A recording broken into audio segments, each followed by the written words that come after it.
আজকের এই ভিডিওটা অতি গুরুত্বপূর্ণ। দেখা মাত্র প্রত্যেকটা বাংলাদেশী নাগরিক এটা ভিডিওটা শেয়ার করে দিবেন, কারণ আমি যে তথ্যগুলো দিচ্ছি। প্রিয় দর্শক, সাজ্জাদ কাদিরের প্রীতি নিন, শুভেচ্ছা নিন। এই মুহূর্তে আপনাদের সামনে কথা বলতে এসছি। সেনাপ্রধান ভারতে যাচ্ছেন নাকি যাচ্ছেন না, এই প্রসঙ্গটা নিয়ে আপনাদের সামনে এই মুহূর্তে কথা বলতে চাই। গতকাল প্রথম ভারতীয় গণমাধ্যম দ্য স্টেটসম্যানে একটি সংবাদ নজরে এলো। সেই সংবাদটি হচ্ছে এই যে জাতিসংঘের শান্তিরক্ষী মিশনে যেসব দেশ সৈন্য পাঠায় সেসব দেশের ভারতে নয়াদিল্লিতে একটি সম্মেলনের আয়োজন করা হয়েছে আগামী 14 থেকে 16 অক্টোবর, দুদিন ব্যাপী। এই সম্মেলনে 30টির বেশি দেশ অংশগ্রহণ করতে যাচ্ছে। তো বাংলাদেশের সেনাপ্রধান জেনারেল ওয়াকারুজ্জামানও অংশগ্রহণ করবেন বা করবার সম্ভাবনা আছে, এমনটা স্টেটসম্যান জানিয়েছিল। স্টেটসম্যান এই খবর দেওয়ার সাথে সাথে বাংলাদেশের সংবাদ মাধ্যমগুলো প্রতিযোগিতামূলকভাবে সংবাদ পরিবেশন করে যে আগামী অক্টোবরের মাঝামাঝি সময় সেনাপ্রধান ভারত সফর করতে যাচ্ছেন। আর এই খবরটি প্রকাশিত হবার পর থেকে বাংলাদেশের ভারত বিরোধী জনগোষ্ঠীর মধ্যে একটা তোলপাড় চলছে। এবং এই সফরটি যদি হতো বা যদি হয়, এখনো হতো হয়, এগুলো বলছি, পরে আসছি যে সেনাপ্রধান আসলে যাচ্ছেন কিনা। যে এটি যদি হতো তাহলে এটি হতো শেখ হাসিনা সরকার পতনের পর নতুন একটা বন্দোবস্তে ঢুকে যাওয়া বাংলাদেশের কোনো সামরিক বেসামরিক পর্যায়ের সর্বোচ্চ পর্যায়ের ভারত সফর। কিন্তু সফরটা এখনো হচ্ছে কিনা সেটি আপনাদের আমি জানাচ্ছি। বাংলাদেশি অনেক গণমাধ্যম আন্তঃবাহিনী জনসংযোগ পরিদপ্তর মাধ্যমে জানতে চাইছে বা জানবার চেষ্টা করেছে যে সেনাপ্রধান আসলে যাচ্ছেন কিনা। আইএসপিআর প্রধান বা জনসংযোগ পরিদপ্তরের পক্ষ থেকে বলা হয়েছে যে এখনো পর্যন্ত এ ধরনের কোনো তথ্য তারা পাননি। তথ্য পেলে তারা যথা সময়ে জানিয়ে দেবে। স্টেটসম্যান বলছে সম্মেলনে 30টির বেশি দেশের সামরিক বাহিনীর শীর্ষ নেতৃত্ব অংশগ্রহণ করবেন। এই সম্মেলনকে একটি অনন্য প্ল্যাটফর্ম হিসেবে মন্তব্য করেছেন ভারতীয় সেনাবাহিনীর উপপ্রধান লেফটেন্যান্ট জেনারেল রাকেশ কাপুর। সম্মেলনের প্রস্তুতিমূলক অনুষ্ঠানে তিনি বলেন, জাতিসংঘ সনদের অধীনে বিশ্ব শান্তি রক্ষায় আন্তর্জাতিক সম্প্রদায়ের যে যৌথ দায়িত্ব রয়েছে সে বিষয়ে এই সম্মেলনে সেনাবাহিনী ও রাষ্ট্রগুলোর সম্মিলিত অভিজ্ঞতা, প্রজ্ঞা ও প্রতিশ্রুতি একত্রিত হবে। সম্মেলনে বাংলাদেশের পাশাপাশি Algeria, Armenia, Bhutan, Brazil, Burundi, Cambodia, Ivory Coast, Ethiopia, Fiji, France, Ghana, Indonesia, Italy, Kazakhstan, Kenya, Kyrgyzstan, Madagascar, Malaysia, Mongolia, Morocco, Nepal, Nigeria, Sri Lanka, Tanzania, Uganda, Uruguay, Vietnam, Rwanda ও সেনেগালের সেনাপ্রধান সহ জ্যেষ্ঠ সামরিক কর্মকর্তাদের অংশগ্রহণের কথা রয়েছে। সম্মেলনের বিস্তারিত তুলে ধরে রাকেশ কাপুর বলেন, দুটি পূর্ণাঙ্গ অধিবেশন থাকবে। একটি হবে জাতিসংঘ শান্তিরক্ষা মিশনের টেকসই কার্যক্রমের সক্ষমতা বৃদ্ধি ও প্রয়োজনীয় রসদ সংগ্রহের বিষয়ে। আরেকটি অধিবেশনে শান্তিরক্ষা কার্যক্রমে প্রযুক্তি ব্যবহারের নানা দিক তুলে ধরা হবে। জাতিসংঘ শান্তিরক্ষা মিশনের হিসাবে বর্তমানে বিভিন্ন দেশে বাংলাদেশের 5,685 জন শান্তিরক্ষী নিয়োজিত রয়েছেন। শান্তিরক্ষী পাঠানোর দিক থেকে বাংলাদেশের অবস্থান এখন তৃতীয়। সবচেয়ে বেশি শান্তিরক্ষী রয়েছে নেপালের 6,039 জন। আপনি নেপালকে সাম্প্রতিক ঘটনার কারণে আরো বেশি করে চেনেন। এই মুহূর্তে জাতিসংঘ শান্তিরক্ষী মিশনে সবচেয়ে বেশি নেপাল সেনাবাহিনীর সদস্যরা আছেন। দ্বিতীয় স্থানে থাকা রুয়ান্ডার শান্তিরক্ষীর সংখ্যা 5,905 জন। যেটি হোক, জাতিসংঘে শান্তি রক্ষা মিশনে যেসব দেশ সেনাবাহিনী পাঠায় তাদের একটি সম্মেলন নয়াদিল্লিতে অনুষ্ঠিত হতে যাচ্ছে এবং সেই সম্মেলনকে কেন্দ্র করেই বলা হচ্ছে যে আমাদের বাংলাদেশের সেনাপ্রধান জেনারেল ওয়াকারুজ্জামান সেখানে যেতে পারেন এবং আইএসপিআর গতকাল পর্যন্ত প্রশ্নটা এড়িয়ে গেছেন যে তাদের কাছে কোনো তথ্য নেই, কিন্তু আজকে জানা গেছে, আজকে ভারতীয় একটি গণমাধ্যম নর্থ ইস্ট নিউজের চন্দন নন্দী, ভারতের বিখ্যাত সাংবাদিক তিনি, আমি বারবারই বলি যে প্রথিতযশা সাংবাদিক, চন্দন নন্দী একটি নর্থ ইস্ট নিউজে স্টোরি প্রকাশ করেছে এবং তিনি সুস্পষ্ট তথ্যের ভিত্তিতে নিশ্চয়তা দিয়ে বলেছেন যে বাংলাদেশের সেনাবাহিনী প্রধান জেনারেল ওয়াকারুজ্জামান নয়াদিল্লিতে দুটি গুরুত্বপূর্ণ সম্মেলনে যোগ দেবেন না। সরাসরি এভাবেই শিরোনাম করেছেন চন্দন নন্দী।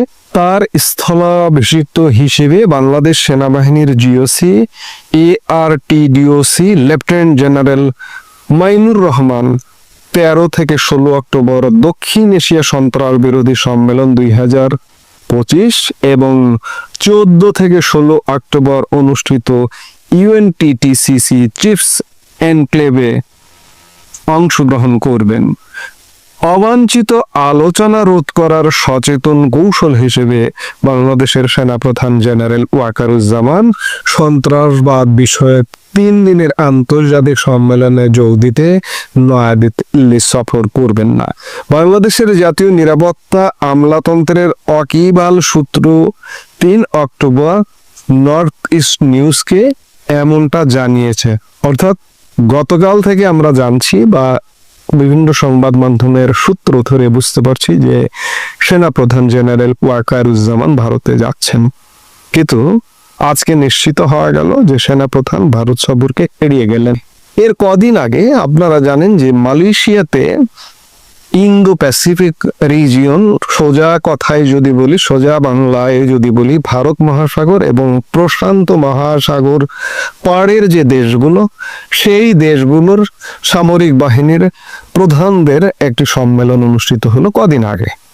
সেখানে যথারীতি বাংলাদেশের সেনাপ্রধান জেনারেল ওয়াকারুজ্জামান ছিলেন, ভারতের সেনাপ্রধান জেনারেল উপেন্দ্র দ্বিবেদী ছিলেন, চীন ছিল, রাশিয়া ছিল, অর্থাৎ পৃথিবীর বিভিন্ন দেশ, প্রায় 20-25টি দেশের একটা সম্মেলন অনুষ্ঠিত হয়েছে এবং সেই সম্মেলনে ভারতের সেনাপ্রধান জেনারেল উপেন্দ্র দ্বিবেদীর সাথেও একটা দ্বিপাক্ষিক সাক্ষাৎ হয়েছে, দ্বিপাক্ষিক বৈঠকও হয়েছে বাংলাদেশ সেনাপ্রধানের সঙ্গে, এমনটাও জানা যাচ্ছে। তবে কি আলাপ হয়েছে, আলাপের বিষয়বস্তু, অনেকে ডাইরেক্ট বলেন যে এইভাবে এই আলাপ হয়েছে।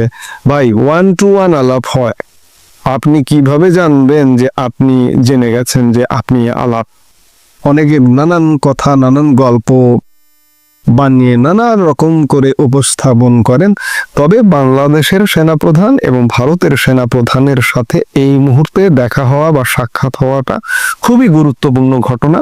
অবশ্যই অনুমান করা যায় যে ভারত একটা বাংলাদেশকে অবশ্যই নির্দেশনা দেয় এবং ভারত এটি নিশ্চিত করতে চায় ভারতের নিরাপত্তার স্বার্থে যে বাংলাদেশ এমন কোনো অশুভ শক্তির দ্বারা দখল হয়ে যাক, বা সেনাবাহিনী, বাংলাদেশের সেনাবাহিনী এমন কোনো অশুভ শক্তি বলতে এই মুহূর্তে পাকিস্তান আর মার্কিন যুক্তরাষ্ট্র, এমন কোনো কাজ বাংলাদেশে করুক, ভারত এই ব্যাপারে সিগন্যাল, বৈঠকের উদ্দেশ্যই হচ্ছে যে আপনারা এই ধরনের কোনো কাজ করবেন না যেটি নিয়ে আমাদের কোনো হস্তক্ষেপ করতে হয়। নিঃসন্দেহে মালয়েশিয়ায় আমাদের সেনাপ্রধানকে এ ধরনের কোনো আলাপ করেছেন এবং সেনাপ্রধান জেনারেল ওয়াকারুজ্জামান খুব সুকৌশলে তিনি ভারত সফরটা এড়িয়ে গেলেন। এর কারণটা হচ্ছে যে ইতিমধ্যে ভারত বিরোধী জনগোষ্ঠী একটি আছে আমাদের বাংলাদেশে এবং ইউনূস সরকারও ভারত বিরোধী সরকার। এই সব কিছু মিলিয়ে সুকৌশলে সেনাপ্রধান জেনারেল ওয়াকারুজ্জামান ভারত সফরটা এড়িয়ে গেলেন। তিনি না গিয়ে তিনি একজন লেফটেন্যান্ট জেনারেল পদমর্যাদার কর্মকর্তাকে পাঠাচ্ছেন, মাইনুর রহমান লেফটেন্যান্ট জেনারেল। এটি বলতে পারেন যে এটা একটা কৌশল, কৌশলগত কারণ। এবং এই যে আমি যে তালিকাটা বললাম, এখানে তালিকায় কিন্তু পাকিস্তান সেনাবাহিনী, পাকিস্তান সেনাপ্রধান বা পাকিস্তান অংশগ্রহণ করছে তেমনটা আমরা দেখিনি। কারণ পাকিস্তানও জাতিসংঘ শান্তিরক্ষী মিশনে অংশগ্রহণ করা একটি দেশ। আমরা প্রায় 30টি দেশের তালিকা বললাম খানিক আগে, পাকিস্তান নেই। বাংলাদেশ, সেখানে বাংলাদেশ উপস্থিত থাকবার কথা ভারতীয় গণমাধ্যম বলছে, এবং বাংলাদেশ উপস্থিত থাকছে, উপস্থিতির তালিকায় আছেন। এবং কে যাবেন সেনাবাহিনী থেকে এমন সিদ্ধান্ত হয়েছে, যেটি নর্থ ইস্ট নিউজ ইতিমধ্যে সংবাদ দিয়েছে। জেনারেল ওয়াকার ভারত সফর এড়িয়ে গেলেন কেন? ইতিমধ্যে মালয়েশিয়ায় তার সাথে যা আলাপ হওয়ার হয়েছে, কিংবা লেফটেন্যান্ট জেনারেল মাইনুর রহমান কি আলাপ বহন করে নিয়ে আসবেন?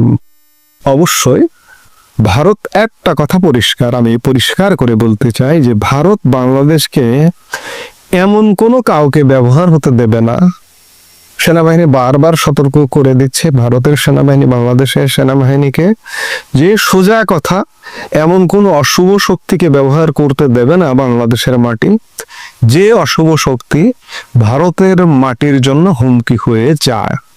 মালয়েশিয়া থেকে এমন সিগন্যাল, এবং এই যে আসন্ন সম্মেলন থেকেও একজন লেফটেন্যান্ট জেনারেল যাচ্ছেন, তিনিও এমন বার্তাই বহন করে আনবেন। সব কথার শেষ কথা যে ভারত দ্বারা আমরা ল্যান্ডলক কান্ট্রি, এটি স্বীকার করতে হবে। সেই ভারতকে উপেক্ষা করে যে ভারত তুমি যা পারো করো, কেউ যদি মনে করেন যে বাংলাদেশের ক্ষমতার মসনদে বসবে, অসম্ভব। ভারত ইতিমধ্যে ডিসাইডেড যে ভারত কি করবে কি না করবে, তাদের একদম পরিকল্পনা কমপ্লিট, যে বাংলাদেশে এই মুহূর্তে সোজা কথা তাদের যেটি বার্তা, একটা অন্তর্ভুক্তিমূলক নির্বাচন চায়। সব দল সব মত অংশগ্রহণ করবে, প্রার্থী হবে, সব দল সব মতের মানুষ ভোট দিতে যাবে। আপনি স্বপ্ন দেখতে বসে গেছেন যে আমি প্রধানমন্ত্রী হচ্ছি, আমি মন্ত্রী হচ্ছি, এই স্বপ্নগুলো আপনাদের দুঃস্বপ্ন পরিণত হবে ভারতকে কনভিন্স না করতে পারার কারণে। ভারতকে কনভিন্স করতে পারেননি আপনারা, এককভাবে আপনারা নির্বাচন করতে পারবেন না, যতই চেষ্টা করুন না কেন। এবং বাংলাদেশে আরেকটি কথা বলা দরকার, এই জন্যই বলছি যে সেনাবাহিনীর ভারত সফর এটি খুব গুরুত্বপূর্ণ। কারণ আজকে বাংলাদেশ বলতে পারেন সেনা হেফাজতে, এবং সেনা হেফাজতেই চরম ব্যর্থ দেশ হিসেবে ইতিমধ্যে পরিচিতি লাভ করেছে। আমাদের সবকিছু বন্ধ হয়ে গেছে, দেশে আভ্যন্তরীণ ভাবে উৎপাদন, মানুষের কর্ম, মানুষের কাজ কাম, ক্ষুধা দারিদ্রে ভরে গেছে। বিদেশ থেকে আমরা যা কিছু পাই সবকিছু বন্ধ হয়ে গেছে, দেশে দেশে ভিসা বন্ধ হয়ে যাচ্ছে, নানান সমস্যায় জর্জরিত। সেনাবাহিনী দায়িত্ব নিয়েছিল, সেনা প্রধান দায়িত্ব নিয়েছিল 5 আগস্ট।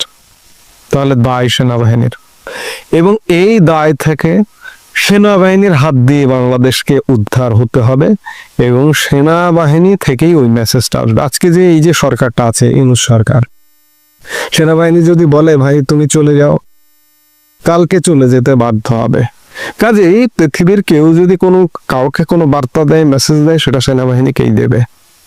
এবং ওয়াকারুজ্জামান খুব সুকৌশলে ভারত সফরটা এড়িয়ে গেলেন। ভারত সফর হলে ভারত বিরোধীরা নানান কথা বলবে, এ বলবে সে বলবে, কিন্তু ওয়াকারুজ্জামান ভারত থেকে ঠিকই বার্তা পাবেন, ভারত সফরে না গিয়েও বার্তা পাবেন, এবং সেই বার্তা অনুযায়ী আগামী দিনে কাজ হবে, এটি নিশ্চিত থাকুন। এই মুহূর্তে এ পর্যন্ত, সবাই ভালো থাকুন, সুস্থ থাকুন।